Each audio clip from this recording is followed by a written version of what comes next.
Hi guys, my name is Asive Jojo. I'm from Tarfontein branch. I'm doing office skills. The book that I'm gonna talk about is Rich Dad Poor Dad. Um, the book teaches and encouraging people to become financial educated and to take an active financial role. Hi, everybody. My name is Nozitelo Zikobu. I am from the Turfentine branch. I do office skills. The book that I've also chosen is Rich Dad Poor Dad. The reason why I would say I chose Rich Dad Poor Dad is because it talks about money and how we can be financially stable and how we can be able to plan. This is how we want our life to be, not just randomly. So it really encouraged me a lot personally to say. So yeah. Hi guys, my name is Shaban Siacheng. I'm from Turfontein branch, and I also chose Rich Dad Poor Dad. So basically, I chose this book because it teaches you about financial literacy and the importance of how to make money for you instead of getting like a secure job. Because in today's days, a job is not really secure. You can't rely on one source of income, and that's what they teach you: financial literacy, financial freedom, and independence. Thank you.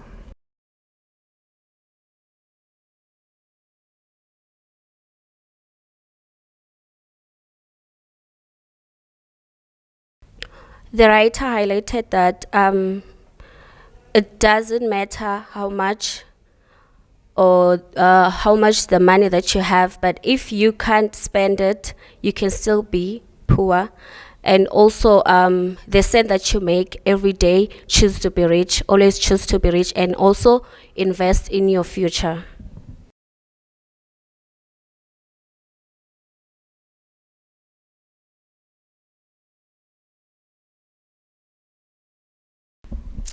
Well, in my opinion, I wouldn't say it's one of each. I would say it's both of them because the mind, you have to set a goal for yourself that I want to achieve this. I want to be where I want to be and not just stay at home and expecting for it to come to me.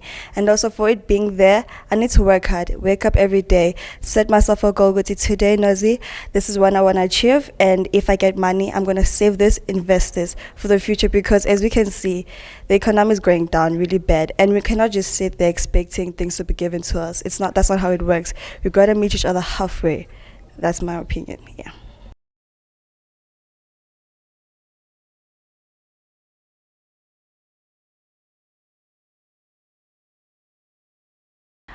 I personally think being rich or poor is a state of mind.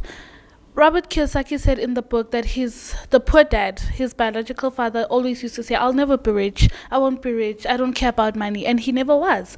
And his rich dad he always referred to himself as a rich man.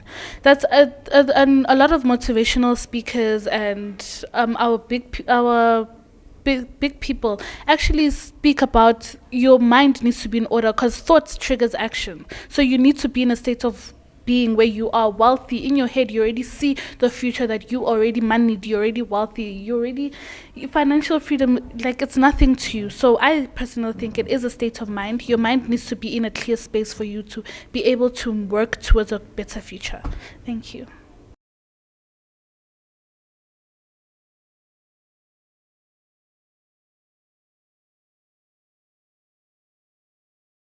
Definitely, it is. I will make a typical example of myself. If you grew up in a family where there wasn't any kind of financial education, what so forth, you're not going to be able to hold your ground. If what you earn every day is what you're going to put towards your mouth, that's exactly how it's actually going to be throughout your whole entire life.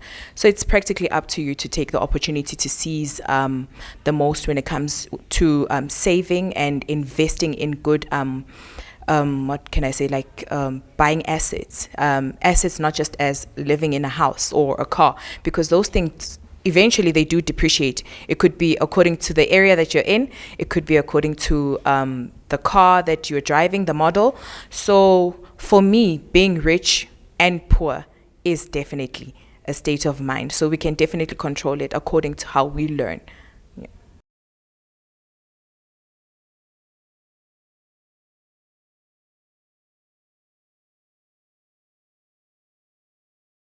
It fairly does explain both sides, but more is focused on the rich side. It was very intriguing for me to actually know how different it is for a person to be rich and for a person how to have assets. So being rich doesn't necessarily mean that you have you have acquired assets. Whereas having assets doesn't necessarily mean you are rich. Rich is definitely what you currently own, that's in your name, not that it can be repossessed or it can be taken away from you if you do not have a certain amount of money that you have acquired from all your investments. It's practically just staying constant, being a person who's in control of their financial capabilities and abilities, and knowing what you want from yesterday and to tomorrow. So for me, it definitely does equal both, but more focusedly on being rich.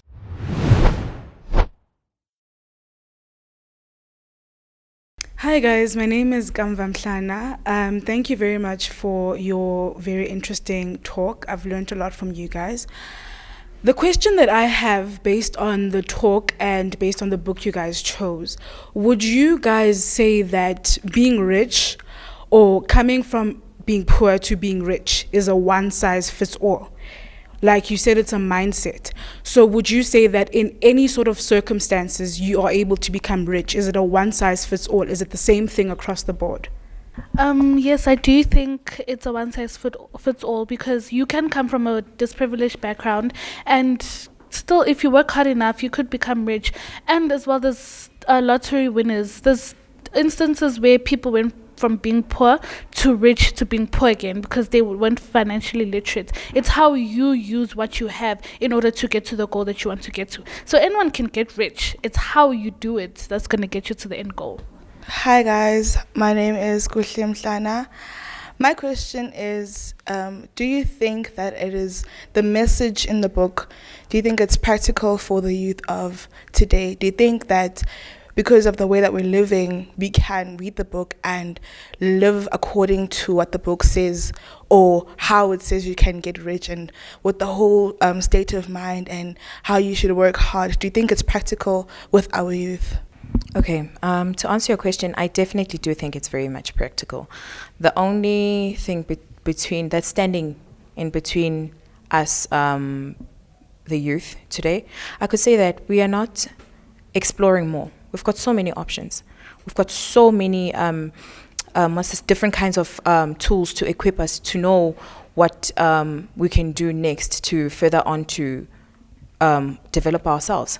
I mean, look at us today. We are in a community center, which is building us. And there's Google. Such tools can actually just build you from just simple things. If you were to just invest your time and take your time in planning, and not just only planning, but also making sure that what I plan is executed, because a lot of procrastination, it also comes hand in hand with that. I'm not going to be able to achieve my goal if I don't focus on my goal, or if I don't plan properly, or if I don't make sure that I actually see that I make sure that I do what I've planned. So definitely, if we were to work more harder than not harder, but smarter in ways in which we plan, execute, and make sure that we do a follow-up, definitely we'll be killing this. Like I previously said, with the whole going to varsity, getting an education, getting a good job, it's not stable enough in the 21st century anymore. That would have worked in the 20th century, the 90s, the 80s, to get a secure job, so you have a house, you have a home. That's not reliable anymore, because in the future, your job when you're retired, it could be challenged. What happens when your house is not paid off and it's challenged? Now you are retrenched from your job, you don't have any income to pay off that money. They take your home, they take your car. So what Rich Dad Poor Dad was teaching us is that invest in not only your home. Your home is not an asset, it's a liability, because you have to take out from your pocket money, your salary, to pay that off. Having an asset, buying an asset, it can be whatever, accommodation, whatever. Having an asset, sustainable income that's coming in as a cash flow anytime, you don't have to take out money from your own pocket, because taking out money from your own pocket is not being rich. That's not being rich. Having assets is that what you bought, that money is what's paying off for your other things, not your money from your own pocket. Yeah, thank you.